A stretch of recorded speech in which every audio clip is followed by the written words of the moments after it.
Good evening. I'll now call the City of Cannon Falls City Council meeting for Wednesday, March the 2nd to order. Roll call.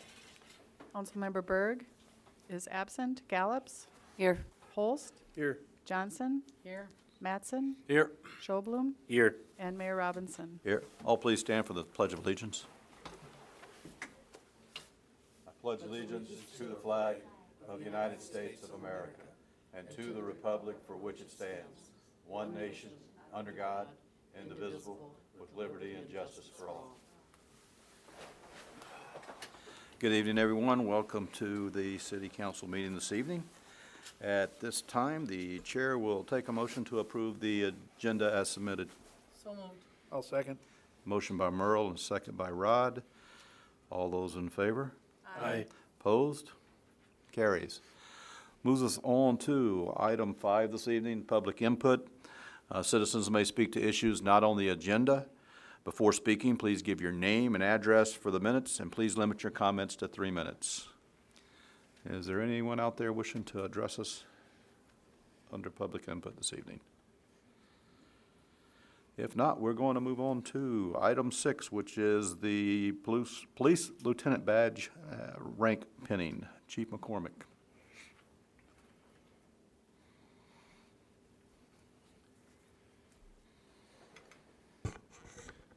Thank you, Mr. Mayor. As council knows, this process has taken us a little while to get here, but I'm very pleased that we are here. And tonight we're going to be promoting Officer Joe Berg from officer, well, actually you guys already did that. That was effective on Monday. But we're going to be pinning his badge on from officer to lieutenant. And the mayor will again administer the oath of office, even though Joe's previously done it with the new position. I think it's important to go through the formalities. And then we're pinning his badge on after that. Joe, if you'd come up.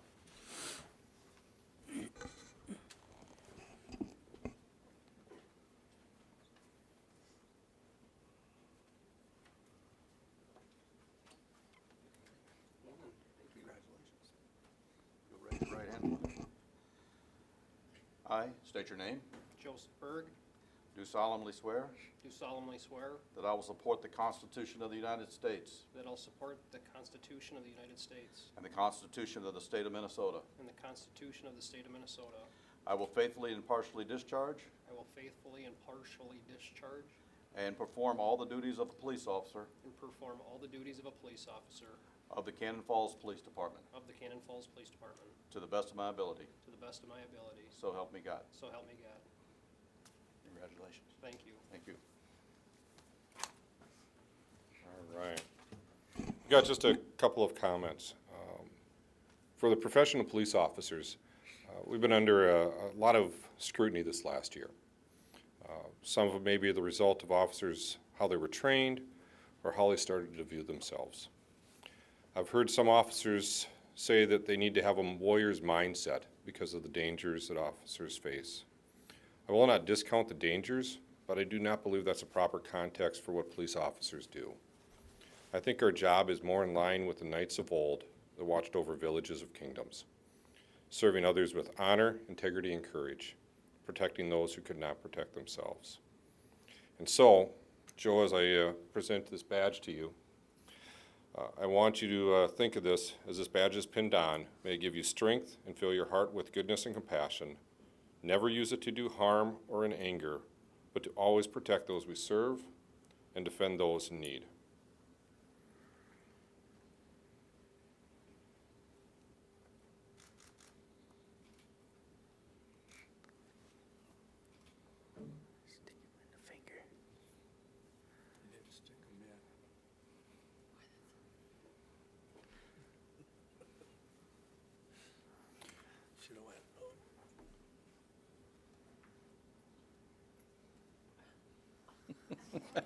As long as I'm picking up 2, I might as well pick up 3, 4.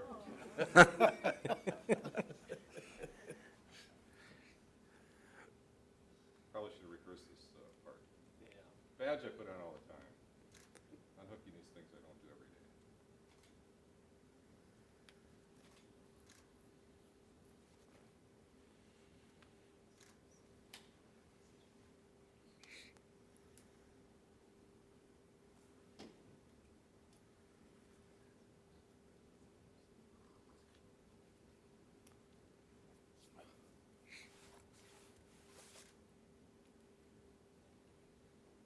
Maybe the second to congratulate you, Lieutenant Perry.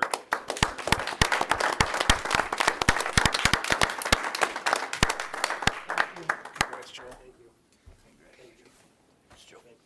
Thanks, Joe.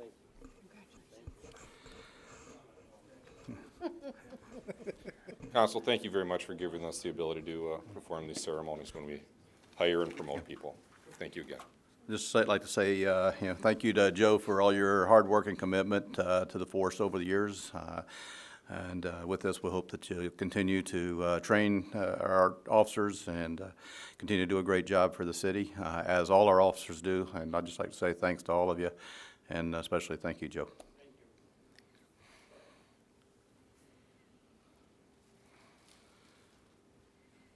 All right, at this time, we'll move on to the consent agenda.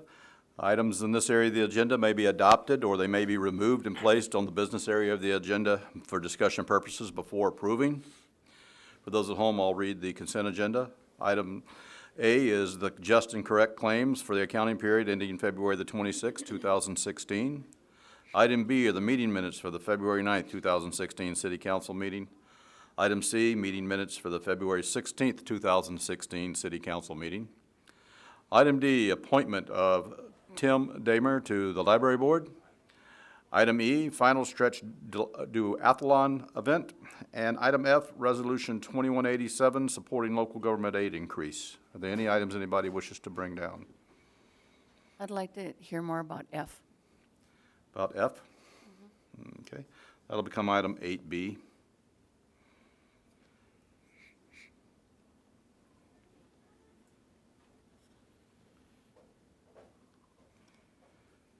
Any other items? Seeing as there are none, Chair will take a motion to approve the consent agenda minus item 7F, which is now 8B. So moved. I'll second. Motion by Merle, second by Rod. All those in favor? Aye. Opposed? Carries. Moves us on to council business this evening. Item A, which is the closed fund and interfund transfers. Linnell? Also, if I turn it on. Thank you, Mayor. This time of the year, I am getting ready for the auditors, and I do my year-end entries, and part of that process is that I review the funds to see if anything needs to be closed or adjusted or whatever needs attention. And during the process this year, there are a couple of things that came to my attention. One is that we had a refunded bond that we did back in 2002, and one of the bond requirements is that we close that old bond fund into the new refunding bond fund, and so I'm asking council authorization to do that. Another item is that we paid off a bond in 2014. The assessments have been received. There are some deferred assessments out there that we may or may not receive over time. And I did hear back from our financial consultant on this issue, and legally we can transfer these funds into another debt fund or into the general fund. It's a minimal amount. It's like $2,800 and some odd dollars, so it's really not going to make a big difference. I was looking at the funds to see where I thought it might be most appropriate, and one of the funds that is most similar to the one that we would be closing is the West Side 1 bond. So with council authorization, I would like to move the funds and the deferred assessment into that fund, which is number 524. And then the last item is to take care of a fund that has a negative cash balance right now, and that was the West Side 1 project. And we have some excess funds in our East Side 1 project, and according to our financial advisor, we are allowed to transfer funds because it's a similar type of project. And I did check with our city engineer, and we do have some of the excess funds to cover that. So in order to make that fund whole, I would like authorization to make that transfer as well. And all of these I would like effective as of 12/31/15 so that we can get that on last year's books and the upcoming audit. So I guess I'm asking council authorization to make those transfers and closures of the funds as I described. So moved. I'll second. Okay, so we have a motion by Merle and a second by Rod to transfer or approve the closing of Fund 522 from the 2006 bond fund into Fund 528. 2012 bond referendum fund closing Fund 516 in 1997. Improvement refunding 2003A into the fund recommended, which is going to be the 524. And then transferring funds from 527, the East Side 1 project, to Fund 523 for the West Side 1 project, and the amount of $39,098.05, effective 12/31/15. Is there any discussion? All those in favor? Aye. Opposed? Carries. That moves us on to Resolution 2187, which is item 8B this evening, and I will turn that over to Mr. Johnson Thank to you. answer those questions. All right. Local government aid is one of a primary source of revenue for us for the general fund. And the League of Minnesota Cities and the Coalition of Minnesota Cities, or Greater Minnesota Cities, are encouraging cities to adopt resolutions to encourage the legislature to increase the funding levels for cities as far as local government aid. It was hoped that last year during the session we could see an increase, but they did not pass an omnibus tax bill last year. So we're hoping that this year they will do something with with local government aid and see some sort of an increase.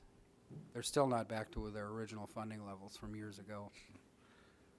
And that will help us a lot with our city. Depends on what the increase, if each approximate $23,000 of increase in local government aid for us would help offset a 1% levy increase, so it can really help us out.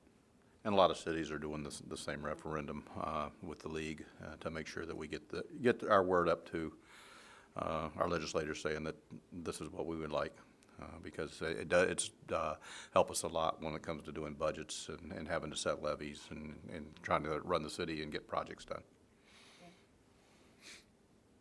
Thank you very much. You're welcome.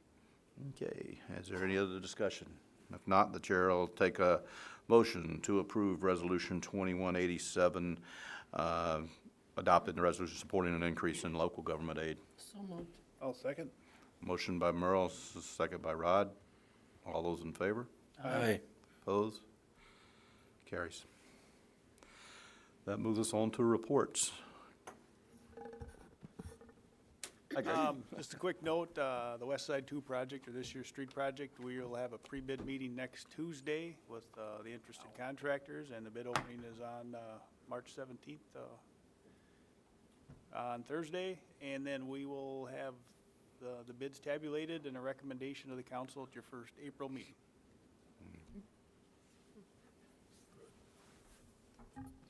Sounds good to me. As long as they're all low. Chief? Well, nothing as exciting as road construction from me, but we are going to be doing a thing tomorrow at the bakery where people can come down, cops, coffee and conversation. And it's just an opportunity for people to come in and visit with myself. Lieutenant Berg's going to be there, and just another way to engage the citizens. We're going to be doing that monthly for the next few months, just to kind of gauge, if we should be doing something more frequently, or if we should look at making sort of a traveling, where we might visit different sites, especially for some of our seniors who can't get out as easily. And so we're going to have some conversation internally on that aspect of it. But we're starting off with the bakery. They were kind enough to offer to host us, so they're going to have some coffee and some cookies available. And we invite anybody to come down and visit with us. It'll be 10:30 to 11 tomorrow. That's all I have. And I might add to that Ken Haggerty tweets on. He's a Twitter man, so he tweeted that they were having that conversation tomorrow. So we appreciate that, Ken. Keep up the good work.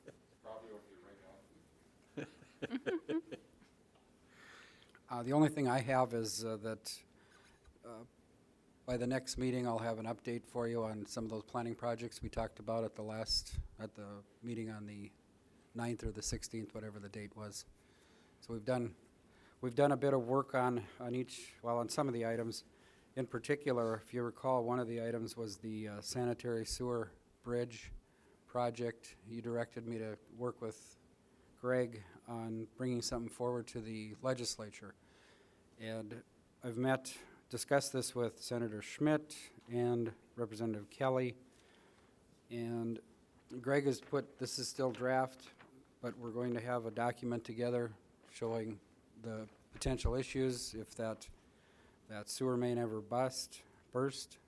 broke, and also potential costs, and we'll see we'll throw it out there and see if anything is available for funding on it, in particular with Governor Dayton's statement that he wants $220 million to go to water quality issues. This was most certainly a water quality issue. So we'll see what happens, but Greg and his staff did a nice job on this. We'll get it up to the legislature next week, probably. That's all I have for now.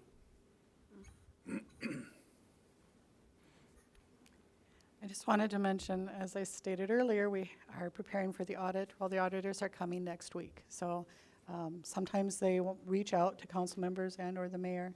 So don't be surprised if you may be contacted by one of our city auditors. What would they ask us? Okay. I'm not sure. I don't know. Okay. Well? It's not a test. No, it's nothing hard. It's nothing hard. I have nothing. Nothing. I have nothing. Nothing from me either. I'd just like to say this morning, Ron, Dave Maroney, and myself met with Representative Kelly and let him know some of the issues that we're looking to try to get funding for as the legislature kicks in next week. It's going to be a short session up there, so we're hoping to get a tax bill done. Talked to him about funding for overpasses, and we talked to him about the sewer bridge and a few other things like the cost of healthcare and stuff that we've been talking with Senator Schmidt about also. We just kind of hope and see, and I'll keep bugging him as much as possible until he says, Robbie, get lost. We'll see what we can do to see what we can get done in the legislature this year to try to help out the city for funding projects and going from there, because we deserve as much as the Twin Cities, so. More. Yeah. If not more. It's true. All right. Anybody else got anything? Ken, you got anything? No. This time, Chair will take a motion to adjourn. So moved. Second.